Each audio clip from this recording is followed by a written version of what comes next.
Often small ideas give big benefits. Even with this cheap item that was previously just lying unused in my closet, it turns out I can transform it into something you never expected before. From this simple thing came inspiration that finally made me realize that creativity actually does not require large capital, but rather just the will to try. First, I'll chop the wax into really small breakable pieces to make it easier to process in the next step. These smaller pieces not only make the job easier, but they also help the wax melt more quickly and evenly. These two candles will be the main components in this video, and it's precisely from these simple materials that this creative idea was born. Interestingly, if you want to imitate or copy my idea, you can do it very easily, as it doesn't require any significant capital. In fact, using only items you probably already have at home, this process can be done immediately without having to buy expensive equipment. So, this proves that creativity doesn't always have to be expensive, but rather how we can utilize something simple to create something truly useful. Then, once all the wax pieces have been removed, I'll take a saucepan and place it on the stove. At this stage, I'll slowly heat the wax, which I've cut into small pieces, until it melts and melts completely. This process may seem simple, but it requires a bit of patience to ensure the wax melts completely and evenly without any lumps. After the wax had completely melted, I immediately turned off the stove and carefully lifted the pan containing the hot liquid wax. Next, I poured the liquid wax into a bowl that I had prepared beforehand. This process must be done slowly to avoid spills and to remain safe, because hot wax can be dangerous if not careful.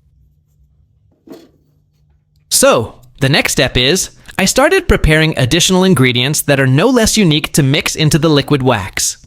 Here, I used simple ingredients that are easy to find. Then I crushed and removed the contents so that they could be mixed with the still hot wax. I made sure all the small parts were completely removed. Then I stirred and brushed until evenly mixed, resulting in a mixture that is different from ordinary wax. From this process emerged a surprise that will later give a new function to the simple candle. And this is what makes this idea even more interesting for you to try yourself at home. I carefully removed all the small elements inside until they were clean, then slowly added them to the pan containing the melted wax. This way, the mixture could blend more perfectly and produce the right composition. This mixing process does require a little patience, because the more evenly all the ingredients are combined with the melted wax, the more optimal the final result will be.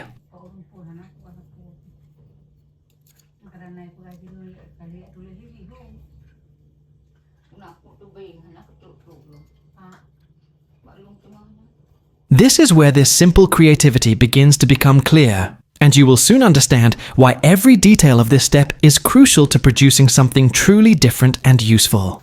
This is actually a trick that not many people know about, because it's rare for people to try to manipulate the contents inside. However, if we're a little creative, the inside actually has a useful function when combined with liquid wax. This is where the little surprise lies.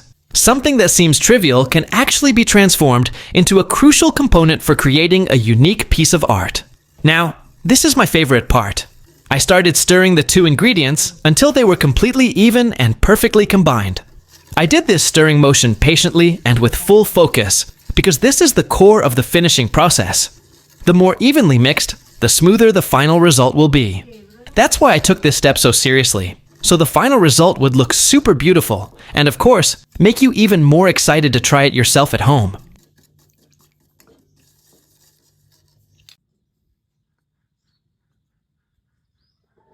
After thoroughly mixing the mixture, the next step was to pour it into a prepared bottle. This process is crucial to ensure the mixture forms neatly within its container. Afterward, I let it sit for a while until the contents are completely dry and hardened.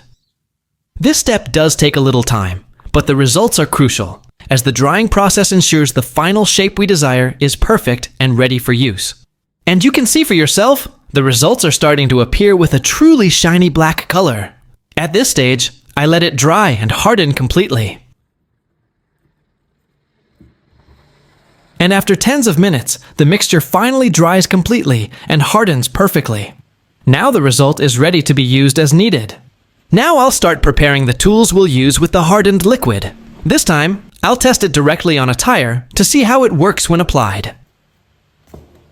I started duct taping this part first to make it look like it had two sides.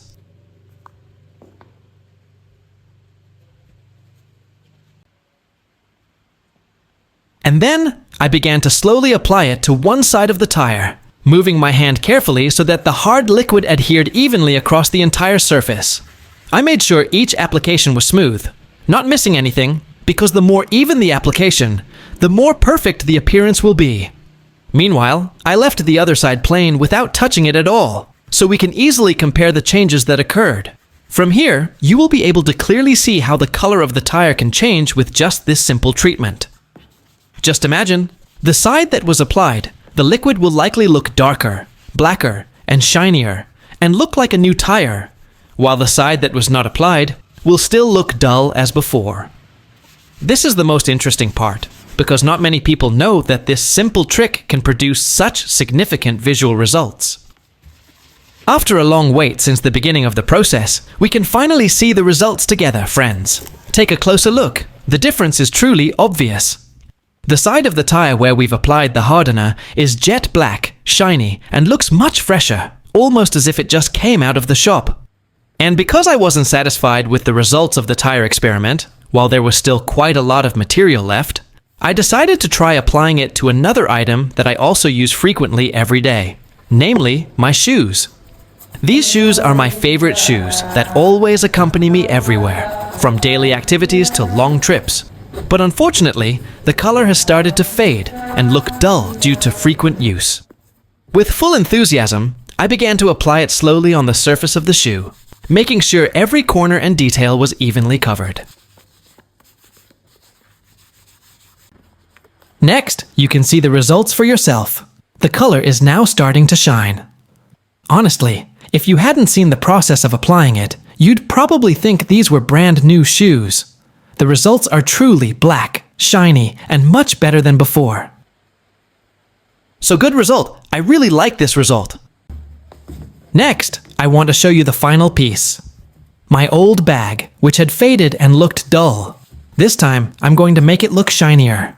First, I separated it into two parts so you can clearly see the difference between the side that had been treated with the liquid and the side that was left as is. Now I'll start applying this liquid to one side of the bag where the color is faded, while I'll leave the other side dull and unapplied. This way, we can immediately compare the changes between the treated and unapplied sides. Oh yeah, there's one thing I almost forgot. If you'd like, you're absolutely free to copy my idea without any thanks. Just support me by subscribing to this channel, and stay tuned for my next creative ideas, which are sure to be just as interesting. Now that the plaster was removed, the difference was clear. One side was completely shiny black, while the side that had been left untouched looked even more faded. Love you guys who have watched until the end. You make me even more enthusiastic.